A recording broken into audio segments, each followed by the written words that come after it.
안녕하세요. 다나작가 채널입니다. 밀랑 쿤테라 참을 수 없는 존재의 가벼움 3부 이해받지 못한 말들 8 사비나에게 있어서 그것은 프란츠가 그녀 사생활의 문을 깨고 무단 침입한 것과 같았다.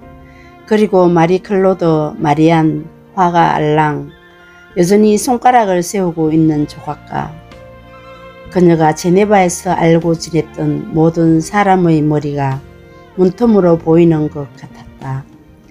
그녀는 본의 아니게 그녀에게 철저히 무관심한 한 여자의 라이벌이 될 참이었다. 프란츠는 이혼을 할 것이고 그녀가 기다린 부부 침대에서 그 옆자리를 차지할 것이다. 가까이에서나 멀리에서나 모든 사람이 바라볼 것이다. 그녀는 모든 사람 앞에서 연극을 해야만 할 것이다. 사비나가 되는 대신 억지로 사비나 역을 연기해야만 하고 그 연기법을 찾아야만 할 것이다. 공개적으로 변한 사랑은 무게를 더할 것이고 짐으로 변할 것이다. 생각만 해도 벌써부터 허리가 휘었다. 그들은 로마의 한 레스토랑에서 식사를 하며 포도주를 마셨다. 그녀는 말이 없었다. 정말 내게 화난 게 아니지 하고 프란츠가 물었다. 그는 불쾌하지 않다고 대답했다. 그녀는 아직도 혼란하여 이 상황을 즐거워해야 할지 아닐지 알 수 없었다. 그녀는 암스테르담 침대 열차에서의 그들의 해우를 생각했다.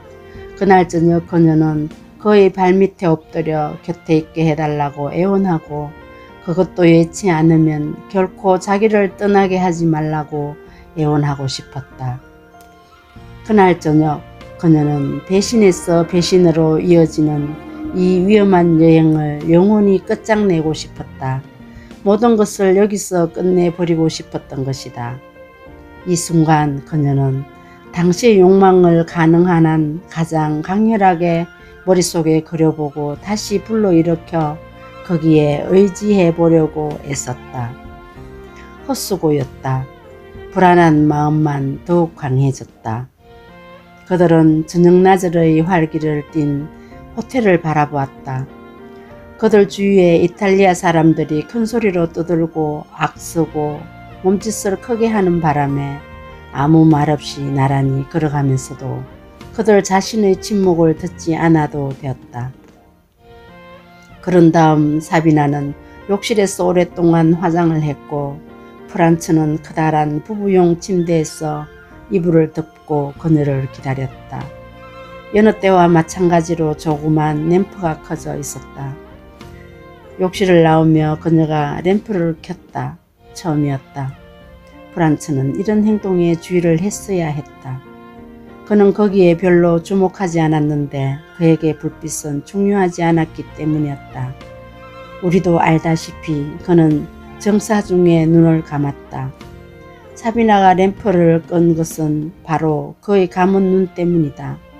그녀는 단 1초라도 감은 눈을 보고 싶지 않았다. 속담에도 있듯이 눈은 마음의 창이다.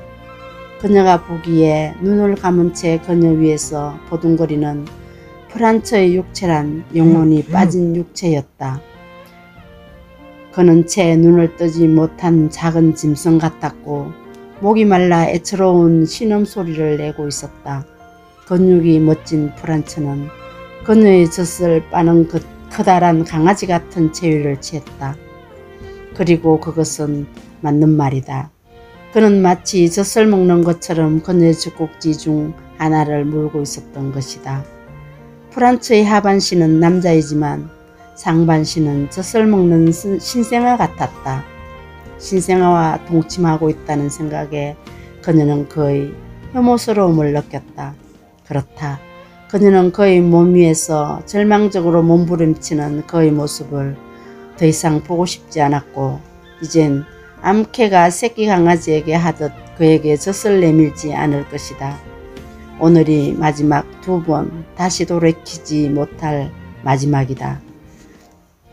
물론 그녀의 결심은 부당함의 극치이며 프란츠는 그녀가 사귀었던 모든 남자 중에 가장 훌륭했고 지적이며 그녀의 그림을 이해했고 선하고 정직하고 미남임을 그녀도 알았지만 생각하면 생각할수록 그녀는 그 지성, 그 선의를 훼손하고 그 멍청한 위력에 폭력을 가하고 싶었다.